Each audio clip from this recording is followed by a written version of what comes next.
Mr. President, after today, would you still refer to President Xi as a dictator? This is a term that you used earlier this year.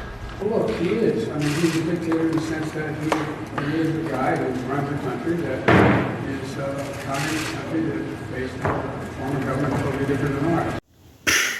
Somebody please explain to Joe Biden that because something is completely different than the United States, that does not mean that it is bad.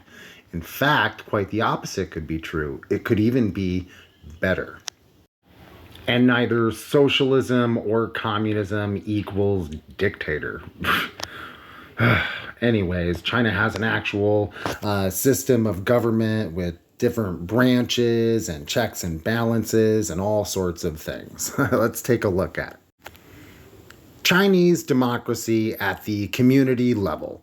Community level self-governance. Rural and urban citizens and employees in enterprises and public institutions exercise their democratic rights to manage their own affairs in their organizations and communities under the leadership and with the support of party organizations at the community level. Democratic rights, democratic elections, democratic consultation, democratic decision-making, democratic management, democratic oversight.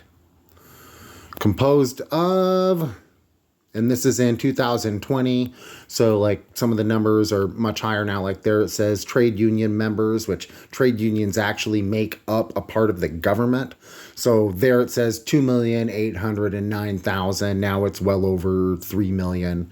Villager committees, over 503,000 members, 112,000 urban resident committees, and we'll go more into what these mean. You can see the sources at the bottom of the screen. Villagers committees and urban residents committees in China. Villager committees, 3 to 7 members. This is per village. A chairperson, vice chairpersons, and members. Members shall include at least 1 female and 1 member from an ethnic minority group in villages with people with more than 1 ethnic group. Terms of office, 5 years. Urban residents committees, 5 to 9 members. Chairperson, vice chairpersons, and members. Says essentially the same thing. Democratic election organized by electoral committee. Step 1, candidates are nominated. That'd be nice. Step 2, secret ballot and open vote counting. Step 3, outcome is announced on the spot. Step 4, candidates elected with more than 50% of votes cast. If over 50% of eligible voters have voted.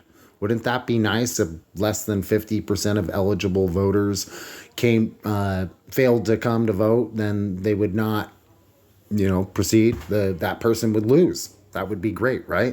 Here in the United States, a lot of people don't show up. It's because we don't have any faith in our elected leaders to actually serve and represent us. Trade union committees. Again, this is a part of the government. Main role, to advocate on behalf of employees on equal footing with employers. And then it goes through all the ways that the trade unions represent the workers. Establishment of the trade unions talks a little bit about that. Sources of funding from the government and from membership fees and from employer contributions. The All China Federation of Trade Unions. Democratic management of social organizations. The number of registered social organizations was at 900,000. Looks to me like a lot of people in China actually take part in their governance, unlike here in the United States, where it's really a very few proportion, a small part of the population. Mainly made up of people who are well-connected and well-financed and or wealthy themselves. Chinese People's Political Consultative Conference, CPPCC, I will henceforth call it. The CPPCC is a patriotic united front organization of the Chinese people, serving as a key mechanism for multi-party cooperation and political consultation under the leadership of the Communist Party of China. Multi-party cooperation. Isn't that an interesting concept, that the way that they see getting things done on a national and international level is through cooperation, where here we focus on fighting, not getting much done. They have two main themes: unity, democracy.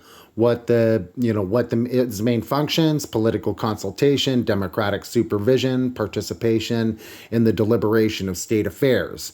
Who are the members? The members are composed of over 2,000 members representing 34 sectors of society. The non-CPC members account for 60%. China's democratic supervision system: public oversight, fiscal and accounting supervision, judicial supervision, supervision by supervisory commissions, supervision by people's congresses, supervision by non-CPC political parties, administrative supervision, auditing supervision, statistical supervision, media oversight. Something great to look at, we don't have time to go very deep, is China, Democracy That Works. It was released by China State Council of Information back in 2021. Give it a Google. It contains a preamble, whole process, people's democracy under CPC leadership. 2, a sound institutional framework. 3, concrete and pragmatic practices for democracy that works. 5, a new model of democracy. And it has a conclusion. In this document, it states the most basic criterion for democracy is whether people have the right to participate extensively in national governance, whether people's demands can be responded to and satisfied. Do you feel responded to and satisfied here in the United States? I'm just curious. I don't. Okay. Going on. In China, the people participate in the management of state affairs, social affairs, and economic and cultural affairs. They provide opinions and suggestions for the design of national development plans at the highest level, and also contribute to the governance of local public affairs. They take part in democratic elections, consultations, decision-making, management, and oversight. Don't you wish we could take part in oversight? Does this sound like a dictatorship to you? They express their aspirations and demands through channels such as the People's Congresses and the CPPCC, and through platforms like social organizations and the internet. China has ensured that its people have channels to express their aspirations, wishes, and demands on issues ranging from important national strategies and policies to social governance and basic necessities of life, enabling their voices to be heard and their requests to be answered. Democracy in China gives full expression to the guidelines of the CPC, the will of the state, and the expectations of the people, uniting the party, the government, and the people behind shared goals, interests, and aspirations. This generates a huge, cohesive force that translates into one of China's great institutional strengths: the ability to pool resources to accomplish major innovations. It goes on to say, democracy manifests itself in 2 dimensions. On a national level, it refers to the people's status as masters of their own country. On an international level, it refers to the democratic relations between nations. This is important. China is a faithful and exemplary actor in pursuing, exploring, and practicing democracy. It endeavors to increase democracy both within its own territory and between nations. Anytime the United States says that in our own territory, they're taking away our rights. And anytime we say that about another nation, we're invading them for resources. I'm just saying that it's refreshing. At a time of momentous change of a scale unseen in a century, China champions peace, development, cooperation, and mutual benefit. China proposes to build a global community of a shared future and presses for a new model of international relations based on mutual respect, fairness, and justice, and win-win cooperation. All right. I've had enough of that. Go look it up, read it for yourself. Another little booklet that you can read. It's fairly inexpensive. You can find it on the internet. Give it a Google: Soviet Democracy and Bourgeois Democracy, if you want to examine a little bit about the difference between the USSR and Western democracy and just workers' democracy versus bourgeois democracy. All right. Thanks.